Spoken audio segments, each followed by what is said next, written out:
What's up guys? Pupunta naman tayo ng Calatagan, Batangas. At papasyalan natin ang isang sikat na beach na kung tawagin ay Little Boracay ng Calatagan, Batangas. At para makarating tayo dito, kailangan nating gumamit ng balsa o mas sikat sa tawag na floating cottage. Dahil hindi natin kayang lumangoy papunta ng Little Boracay.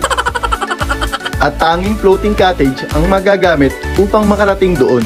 At ito ay hihilahin ng isang motorboat. Pero bago yan, ito nga pala yung aming gagamitin na floating cottage.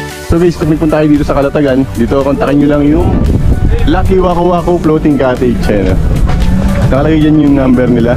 Ayan, kontakin nyo lang yan. At sobrang ganda ng nung floating cottage nila. May bubong pa sa taas na. Ayan. So hindi na siya magkatulad dati yung mga cottage, yung mga floating cottage. Dati kasi walang mga bubong eh. Ngayon meron na. Ayan. So malamig na siya. So tara na!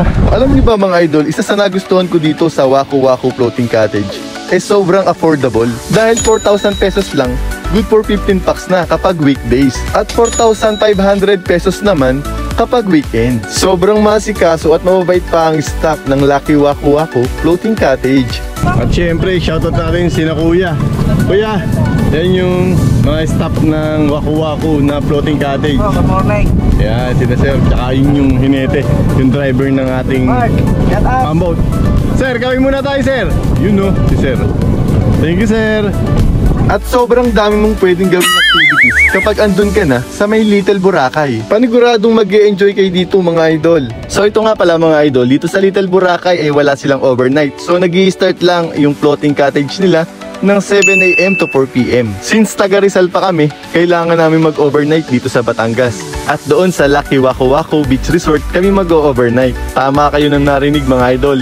Merong din beach resort ang Lucky Waku Waku. At yan ay matatagpuan sa Lian, Batangas, 15 minutes away from Calatagan. At sa ating mga susunod na gagawing video ay makikita ninyo ang Lucky Waku Waku Beach Resort. Balik tayo dito sa mga activities na pwedeng gawin dito sa may Little Boracay. Pwede pa nga kayong mag-snorkeling at magpakain ng iba't ibang klase ng isda. Marami din kayong makikitang mga corals at mga starfish dito.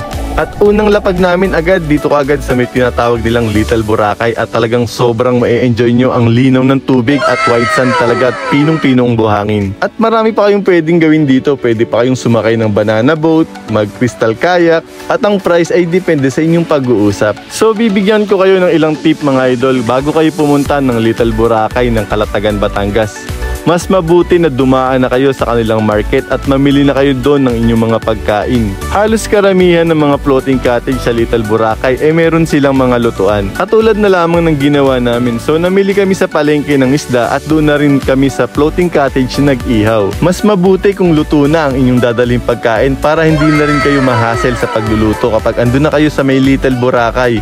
Talagang mag-e-enjoy na lang kayo sa ganda ng tubig at mga activities doon. Kung paano naman kami nakarating ng Little Boracay, ganito lang yung ginawa namin. So meron kaming dalang van at nag-South Luzon Expressway kami at umexit kami sa Mamplasan going to Calax. At pagdating namin ng Calax at umexit na kami, patagaytay na yun mga idol, pababa na yun ng Nasugbo hanggang sa narating na namin ng Calatagan, Batangas. At dito sa may public market ng Calatagan, Batangas, ang naging meet up place namin ng Lucky Waku Waku staff at sinamahan niya kami papunta ng aming floating cottage. Bali 2 to 3 minutes lang ang layo ng public market going to floating cottage. So paano mga idol, hanggang dito na lang. Salamat sa inyong panonood. Ako nga pala si Kamuting Gala PH, ang inyong travel guide para sa inyong next travel destination. Ride safe sa inyo!